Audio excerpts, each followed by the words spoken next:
While not necessarily a canonical work of the major religions, the Book of Enoch is certainly an interesting read.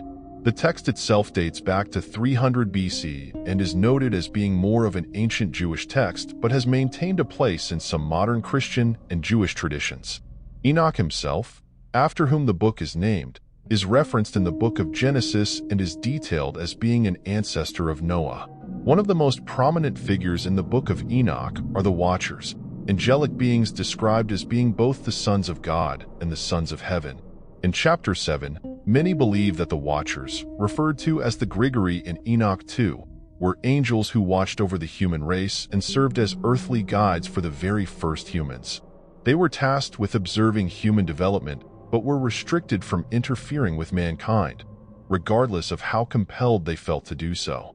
Enoch tells us in chapter 7 that human men and women had multiplied, and that the daughters of man were beautiful and elegant. It is understood that their beauty was so great that they caught the attention of the Watchers, these sons of God.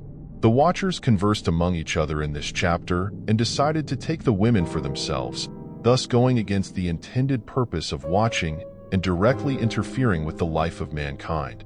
The leader of these angels, known as Semyaza, tells the Watchers that they should reconsider their choice and that he would be the one to suffer for such a crime against God.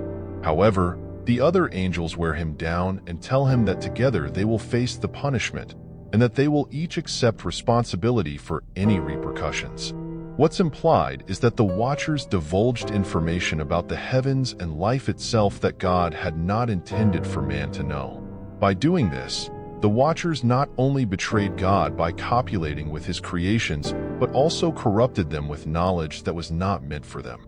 The women then gave birth to the children of the Watchers, who were essentially hybrids of angels and humans, the Nephilim, as they are sometimes referred to. There's some debate as to what the Nephilim are, but when we look at Genesis 6 verses 1-4, it tells us that the Nephilim were on the earth in those days and also afterward when the sons of God, which we might say are the Watchers, went to the daughters of men and had children with them. The Nephilim are also described as heroes of old and men of renown. However, in Enoch, the offspring of the women are known as giants, and these giants began to consume all that man had built. The giants, or Nephilim, then began to kill men, and when they grew tired of that, they began killing each other. Amidst this chaos, we learn in chapter 8 that an entity known as Azazel, who is presumed to be a watcher, taught man the use of swords, knives, and warfare. Much as the Watchers taught mankind the secrets of heaven, incantations, and sorcery, Azazel also taught mankind the use of paints, stones, and dyes so that man could manipulate and alter the world. In chapter 8, we learn that these acts by Azazel caused impiety to increase, fornication to multiply, and these transgressions corrupted all of man's ways. The rest of the chapter tells us that the other Watchers taught mankind astrology, science, and astronomy, and with their presence, men were destroyed and their cries reached the heights of heaven. In chapter 9, archangels Michael, Gabriel, Raphael, and Uriel looked down from heaven and realized what was going on earth. In this chapter, they go before God and seem to pin most of the blame on Azazel. They also blamed Semyaza, saying he had taught the mortals sorcery, and then he and his Watchers had copulated with the women, creating ungodly giants. They asked God what he would have them do to bring restoration upon earth. In chapter 10, God sends Uriel to seek the son of Lamech, which is Noah, and tells him to conceal himself and explain to him what is about to take place, that all of the earth shall perish in a flood, and that everything which has come to be will be destroyed. He instructs Uriel to tell Noah how to escape the flood, and that his seed will remain in all of earth. God then tells Archangel Raphael to bind Azazel by hand and foot, and to cast him into the darkness by opening the desert, which is in Dudiel, a region of the underworld. He tells Raphael to throw upon him pointed stones and to cover him in darkness so that Azazel will remain there forever, devoid of all light. On the great day of judgment, God tasks Raphael with casting Azazel into the fire. God tells Archangel Gabriel to destroy the Nephilim, the giants, or the offspring of the Watchers, by setting them against one another. He intends for them to perish by mutual slaughter. Finally, God tells Archangel Michael to confront the leader of the Watchers, Semyaza, and to tell him that he and his allies who had fornicated with the women are polluted and that their sons, whether their own angelic sons or the sons they had fathered with mortal women, will be slain before their eyes for 70 generations. After witnessing the butchering of their offspring, they will be taken to the lower depths of hell, where they will meet fire and be locked away forever. By chapter 12, we are told that Enoch was engaged by the Watchers, and that they called him Enoch the scribe. It appears that God tells Enoch to relay his message to the Watchers that they will never have peace as a result of what they have done. By having Enoch tell them their fate, it shows the Watchers that they are no longer above mankind in God's eyes, for they are being told their fate by a man, thus putting them on the same level and maybe even below them. In chapter 13, it is interesting that Enoch only seems to confront Azazel, the apparent main culprit in all of this, despite the leader of the Watchers being Semyaza. Notice that Azazel does not appear to take an interest in mortal women, but seems only intent on teaching men about swords, knives, and altering the world, which was already designed perfectly as God intended. In chapter 13, Enoch states that he speaks to all of the Watchers together, and that they all became terrified and trembled. He goes on to say that the Watchers begged him to give God their regrets and repentance for what they had done, as they themselves could no longer ascend to heaven nor bring themselves to look upon the skies out of disgrace. So, Enoch prays for them until he falls asleep, only to have a dream and vision of punishment. He is told to reprove the Watchers by telling them of what he saw. We actually get a glimpse of where the Watchers may have been banished to in Enoch chapter 21. In this chapter, Enoch gets something of a personal tour of the heavens and other otherworldly areas in the universe. Enoch describes seeing a desolate and terrifying place, devoid of the grandeur of heaven or earth. He witnesses a great, blazing fire with columns of fire descending into the abyss, indicating a scene of intense and dramatic activity. In 21:6, Archangel Uriel, who accompanies Enoch through this terrible place, asks him, "Why are you alarmed and amazed at this terrific place, at the sight of this place of suffering?"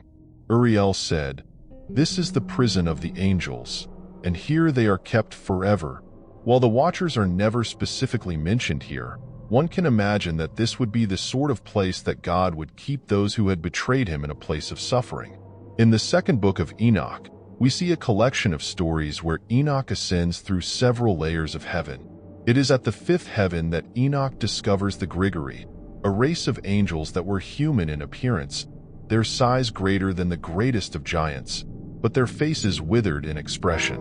This layer of heaven was also the least magnificent out of all the layers that Enoch had seen thus far, which he described as having no service. It is understood that the Grigori in this text of the second book of Enoch are actually the same as the Watchers in the first book of Enoch. Enoch asks the angels who accompany him through the heavens who the Grigori are, to which the angels reply that the Grigori were once led by a prince named Satanael, and that they, like the Watchers, went down to earth against God's wishes, took the women on earth, had their way with them, and caused chaos with their offspring. What's striking here is that their leader is not noted as being Semyaza, but instead Prince Satanael. This is not explored further, but there are those who believe that, based on the similarity of the name and the role in which Satanael takes, this is a form of Satan himself. Reasons that support this include that in chapter 29 of the second book of Enoch, Satanael is mentioned again along with his angels as being cast out from a great height. Similarities can be drawn between Revelation 12 verse 9 in the Bible, where Satan is cast out of heaven and therefore from a great height. Enoch proceeds to pray for the Grigori, but quickly understands they are damned and that God's contempt for them is absolute. He notes that God intends for them to be buried underground forever and ever. Enoch also notes that at some point, the Grigori break into song, and their voices carry up to the Lord in a pitiful fashion. This shows us that the Grigori are now withered and broken, and that they can't even sing convincingly enough to warrant God's attention. The fact that they try to sing at all might show us that they have remorse and sing out of desperation in the hope that God will free them from their bounds. Additionally, one might say that the lack of conviction in their voices is a sign of their disingenuousness, that they are not truly sorry and are only appeasing God to attain egress. It goes without saying that the lore around the Watchers is fascinating and helps to provide a compelling narrative despite being a non-canonical text. The story, despite being thousands of years old, is rich with themes of betrayal, morality, desire, and ambition. It helps to convey another perspective of how sin purged the world and also provides another layer as to why God might have destroyed the world with the flood, to rid it of the Nephilim and cleanse the land corrupted by the Watchers. It also gives us some more intriguing and profound characters to examine, such as Semyaza, the leader of the Watchers, who understood his duty and intended to stick by it, only to succumb to the peer pressure of his companions and surrender. It also gives us Azazel, the Watcher who appears to take the most blame for the incident, and shows us the extent of his wickedness, that he sought to teach man about weapons and warfare in a time where it was not needed. We're also treated in this text to comprehend the power of the archangels, such as Gabriel, who is sent to destroy the Nephilim, and Raphael, who directly opposes Azazel and defeats him. In essence, you might say that the first chapters of Enoch tease us with the concept of angels fighting angels, and serve to show us the potency of evil, that it can corrupt even those born out of goodness. But do let me know your thoughts in the comments below about the Watchers.